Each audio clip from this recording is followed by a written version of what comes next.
ಎಲ್ಲರಿಗೂ ನಮಸ್ಕಾರ. ಕೆಕೆಸ್ ಹೋಮ್ ಕಿಚನ್ಗೆ ಸ್ವಾಗತ. ನಮ್ಮ ಚಾನಲನ್ನು ಸಬ್ಸ್ಕ್ರೈಬ್ ಮಾಡಲು ಸಬ್ಸ್ಕ್ರೈಬ್ ಬಟನ್ ಅನ್ನು ಪ್ರೆಸ್ ಮಾಡಿ, ನೋಟಿಫಿಕೇಷನ್ಗಾಗಿ ನೋಟಿಫೈ ಬೆಲ್ ಅನ್ನು ಪ್ರೆಸ್ ಮಾಡಿ. ಇವತ್ತಿನ ರೆಸಿಪಿ ಸಾರಿನ ಪುಡಿ ಅಥವಾ ರಸಂ ಪೌಡರ್. ಬೇಕಾಗುವ ಸಾಮಗ್ರಿಗಳು: 1 ಕಪ್ ಕೊತ್ತಂಬರಿ, ಸಣ್ಣ ಕಪ್ಪಲ್ಲಿ 1 ಕಪ್ ಕೊತ್ತಂಬರಿ ತಗೊಂಡಿದ್ದೀನಿ.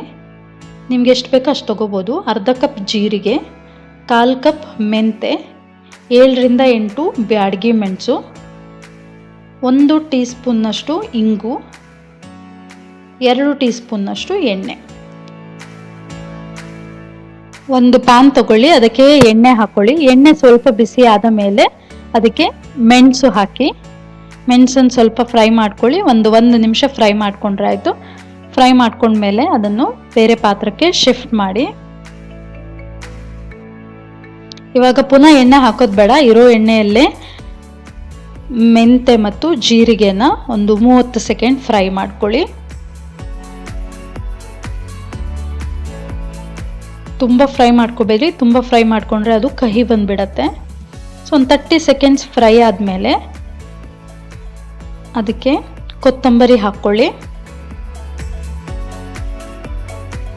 ಕೊತ್ತಂಬರಿ ಸೀಡ್ಸ್ ಹಾಕ್ಕೊಳ್ಳಿ. ಅದು ಹಾಕ್ಕೊಂಡು ಅದನ್ನು ಒಂದು ಸ್ವಲ್ಪ ಫ್ರೈ ಮಾಡ್ಕೊಳ್ಳಿ. ಅದು ಅಷ್ಟೇ, ತುಂಬ ಕಪ್ಪಾಗಬಾರ್ದು, ಕಪ್ಪಾದರೆ ಕಹಿ ಬಂದ್ಬಿಡತ್ತೆ.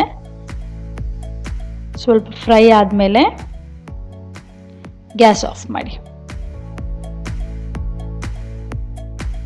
ಫ್ರೈ ಆಗಿದೆ ನೋಡಿ. ಇವಾಗ ಇದೆಲ್ಲ ಇಂಗ್ರೀಡಿಯೆಂಟ್ಸನ್ನು ಇಂಗು ಜೊತೆ ಸೇರಿಸಿ ಮಿಕ್ಸಿಯಲ್ಲಿ ಪೌಡರ್ ಮಾಡ್ಕೋಬೇಕು. ಸೊ ಮೆಣಸು ಹಾಕ್ತೀನಿ, ಮೆಣಸು ಹಾಕಿದೆ.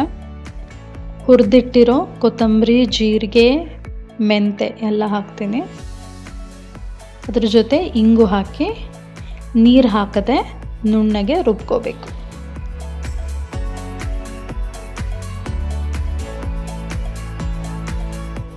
ಮಿಕ್ಸಿ ಆನ್ ಮಾಡ್ತೀನಿ, ನುಣ್ಣಗೆ ರುಬ್ಕೊಳ್ಳೋಣ.